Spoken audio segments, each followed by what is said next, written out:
Entrepreneurship is not for everyone. In fact, I am going to tell you why I closed my online boutique. Sometimes you have to evaluate the market and pivot. So let's get into it.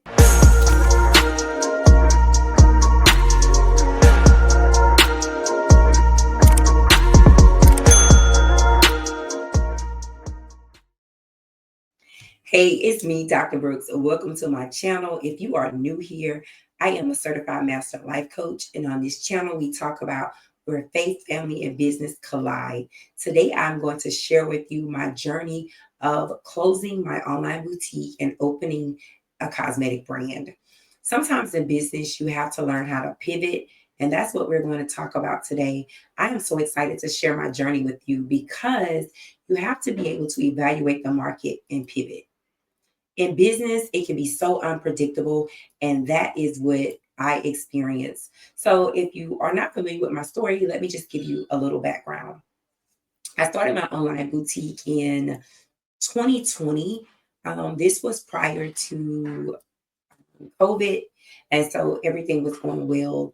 When I first launched my boutique, I was very successful. I experienced a lot of sales, I had a lot of clients, everything was going great for me.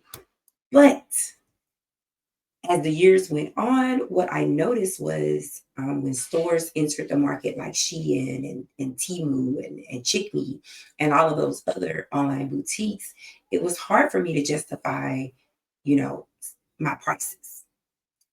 Because basically, I can get the same clothing that were on those websites, but unfortunately, where they may charge $14, I had to charge $32 just to make a profit. And so, after experiencing loss for about a year, I decided that it was time for me to pivot.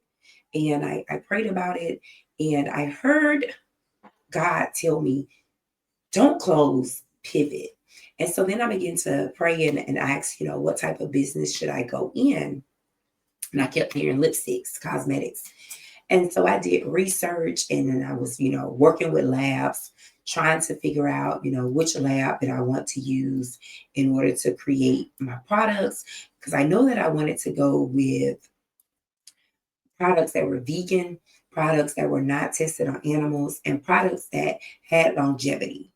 And so after working with a couple of the labs for a few months, I decided on a lab and I closed down my online boutique. And then I went back to my state, updated my name, changed a couple of things, um, updated and rebranded the website, rebranded all of my social media pages, and then I relaunched as cosmetics.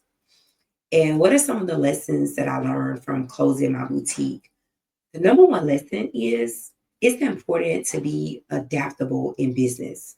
You have to be able to read the writing on the wall. Sometimes things are not just, going to work out, and you will be able to identify that with the market. And so I didn't allow that to make me feel like I was a failure, or I didn't even see it as failing. I saw it as having wisdom as a business owner, as an entrepreneur, to be able to pivot when I saw the writing on the wall, when I saw that I wasn't making the revenue that I'm used to making, when I saw that I didn't have the return customers. I was able to adapt and adjust. And so, if you are a business owner and you are finding yourself low sales or no sales, and you are spending more than you're earning, then my advice to you would be to take a moment. And if you are a religious person, if you are, a person of faith, I would definitely say that you need to pray and just ask God to show you what's next for you, what's next for your business. The second thing that I learned was I had to know when to pivot, and I had to be able to identify a better opportunity. In my case, the cosmetic industry was a better opportunity. I can work directly with labs.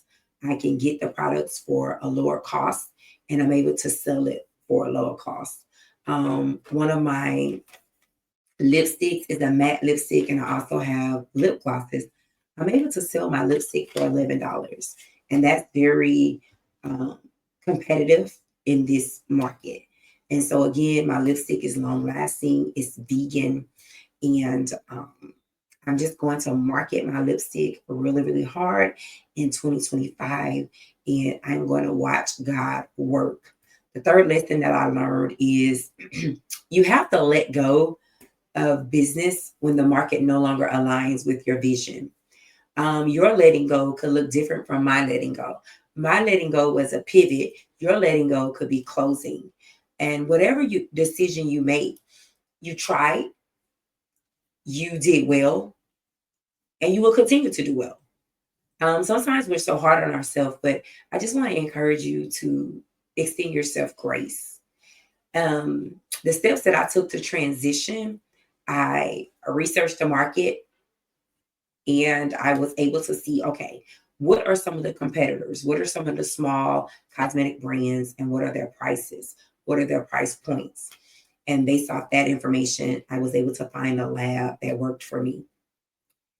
And the second thing was, I know that I wanted to work with a lab that, valued what I value. I don't want to use products that are tested on animals. I want to use products that have high pigment, products that are safe. And so that was some of the things that I looked for when I went to, reach out to these laboratories. And then I wanted to build a brand that stands out. So while my brand is new, I am going to really, really work hard to build a brand that stands out. I want my brand to stand out. I want people to know that they can trust my brand. And so all of 2025, I am just going to be marketing, marketing, marketing. And so what is advice that I have for entrepreneurs? I just want you guys to not give up. I want you to trust yourself. I want you to go with your gut, your instincts. God did not give us instincts for anything. And so I really want you to go with your instincts. If you feel like you are losing more than you're gaining, then that means your return of investment has shifted. And I want you to be able to use your wisdom to recalibrate. And so I want you to go back to the drawing board, and I want you to come up with strategies to get yourself out of that situation. What are some tips that I would have as far as transitioning into a new market? The number one tip: research. You have to be willing to put in the work to do the research, because research is so important. When I started my online boutique, I was not tracking for Shein. I was not tracking for Temu. I was not tracking for Chick Me and all of the other websites. I knew about Fashion Nova. I knew about some of the other boutiques, but I wasn't aware of these new upcoming boutiques. They probably wasn't new, but they were new to me. And so years into it, I was like, I can't compete. I cannot expect people to purchase at triple the price, because as a consumer, I don't want to purchase at triple the price. And so I just had to bow out, and I had to pivot. And so if you found yourself in the same situation as me, I just want to encourage you to embrace the change that's part of your growth. I want to encourage you again to trust yourself. And I want to encourage you to go for it. Whatever it is that you want to do, go for it. You will never know how successful you can be unless you go for it. I hope you've enjoyed this video. If you would like more information about entrepreneurship, more information about family, more information about faith, then this is the channel for you. Go ahead, subscribe. Make sure you like this video. If you have any questions for me, leave them down in the comments and I will be sure to respond. Again, thank you so, so much. And I cannot wait for the next video.